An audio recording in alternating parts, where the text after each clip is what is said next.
I watched the worst movie of all time according to ChatGPT, aka The Room. Here's how it went. Yesterday I was thinking about what would make a good YouTube video. Hey, wouldn't it be funny if I tortured myself by watching the worst movie possible? That was one of the worst ideas I ever had. This movie is only an hour and 39 minutes long. How the hell was that only an hour and 39 minutes?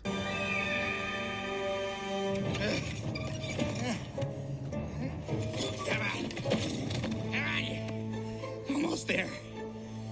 What? No! Oh, no! I swear, time was moving slower. I felt like I was doing a plank for that time, or like the last minute of class when you're just waiting for it to end and you're just staring at the clock. To be fair, I knew it was going to be a bad movie going in. I'm a chronic IMDb checker, and before I watch anything, I always look it up. A 3.6 rating didn't seem that terrible. I've even seen the movie The Disaster Artist, which, if you don't know, it's kind of a retelling of the making of the movie, and it was kind of funny. What do you think, Glenn? It wasn't awful, but that movie is Oscar worthy compared to this. Hey, it's future me here. I'm just editing my video and I decided to look up The Disaster Artist and they were nominated for an Oscar. Bruh. The Oscars will just nominate anyone now, huh? I start the movie and right off the bat, it just feels weird. It has weird vibes. It feels like a high budget pornography.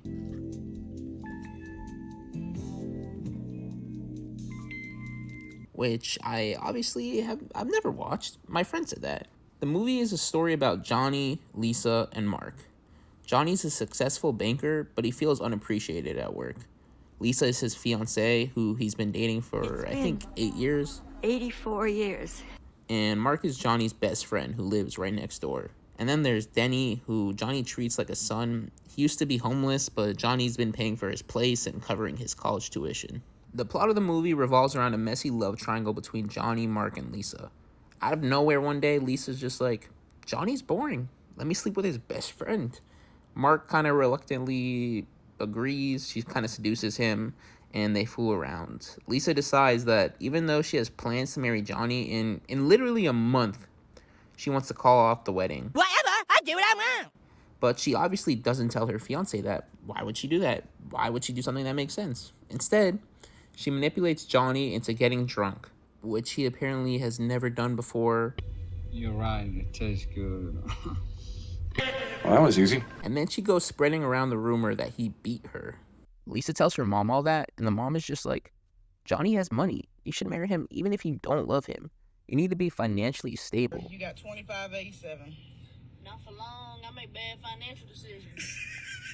Which is honestly just crazy advice to give your daughter. Someone who just told you her fiance beats her, and you're just like, you should still marry him. He has money. And Lisa's all like, ugh, mom, you don't understand me. Then randomly, the next scene just cuts to Denny chilling on the roof, and some guy comes up to him asking for his money and puts a gun to his head. Johnny and Mark knock the gun out of his hand and take him to jail. Then they basically never bring that up again. Zero context to that whole situation. Then, just like a few scenes later, Denny tells Johnny that he's in love with Lisa.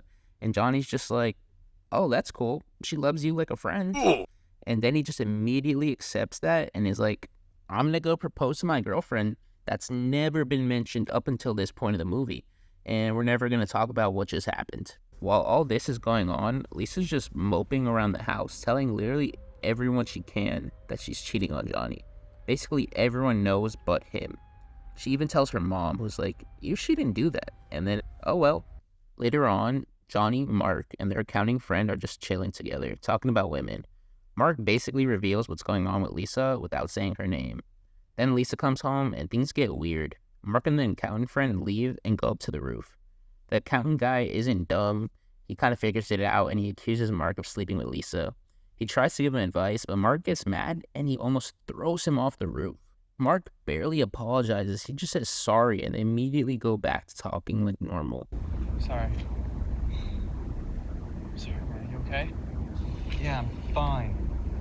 Lisa and Mark sleep around a bunch more, and she starts being clingy and creating future plans, which stresses Mark out. At the same time, all of Johnny's friends are throwing him a surprise birthday party. Surprise, motherfucker. All his friends are there, and they're all having a good time. Lisa and Mark start making out at the party and are walked in on by a random partygoer, who they plead with not to tell on them.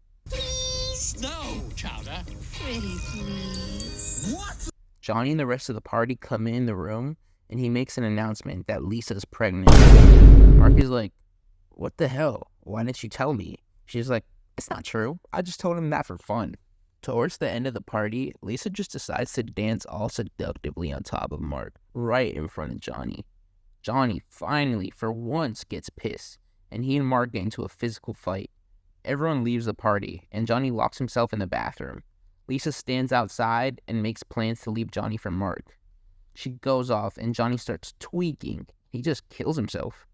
Lisa and Mark come down to see what happened, and Lisa's just like, oh, now we can be with each other forever. And Mark just rejects her, and he's like, you killed my best friend. If that sounds like the most nonsensical plot, trust me, it's so much crazier when you watch it. It's worse. It's so much worse. Before I start talking about everything wrong with the movie, let me talk about what the movie did right. This movie was really funny. There were so many points in the movie where I actually laughed out loud, and not just like that little nose exhale laugh. Also, the actress that played the mom did a pretty good job, unlike the rest of the cast, who should never be allowed near a camera again. Now for the many bad things about this movie. I'm not really sure where to start, but everything about this movie is a steaming pile of... It has such a weird vibe. It feels like one of those AI-made movies. The actors are awful at their job. This movie was meant to be a tragedy, but it was just so funny watching them try to act. And the worst offender is Johnny. I don't know why, but in every single scene he's in, he does this weird, creepy laugh.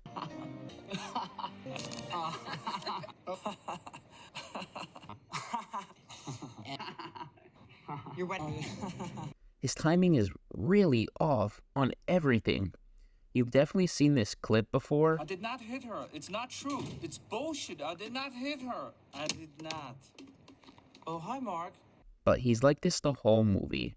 There's absolutely zero chemistry with any of the characters. They all seem like they just met instead of knowing each other and being best friends and supposedly in love. Also, there's no reason for any character to do anything. They don't flesh them out enough for me to understand why they do the things they do. Why is Mark sleeping with Lisa? He seems like he doesn't want to the whole movie. The devil made me do it. Why is Johnny always laughing? Make it make sense. Another thing about this movie that just makes it feel weird is how random everything is. It's like they do a Family Guy cutaway scene, but they're not funny and they're not set up. They're just given to us. Literally in the first scene of the movie, Johnny and Lisa go up to fool around. Going to take a nap. Can I go upstairs too?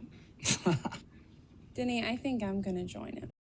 And Denny's just watching them pillow fight, and he jumps on them. And they're like, Denny, what are you doing up here? Then he just leaves. Also, the whole thing with the guy who tried to kill Denny, what was the point of that? It's never explained. I don't even know what that means. No one knows what it means, but it's provocative. No, it's not. It's Gets the gross. people going. One thing that really bothered me throughout the movie is they supposedly live in a townhouse. Why does everyone have access to their roof? How did the guy with the gun even get up there?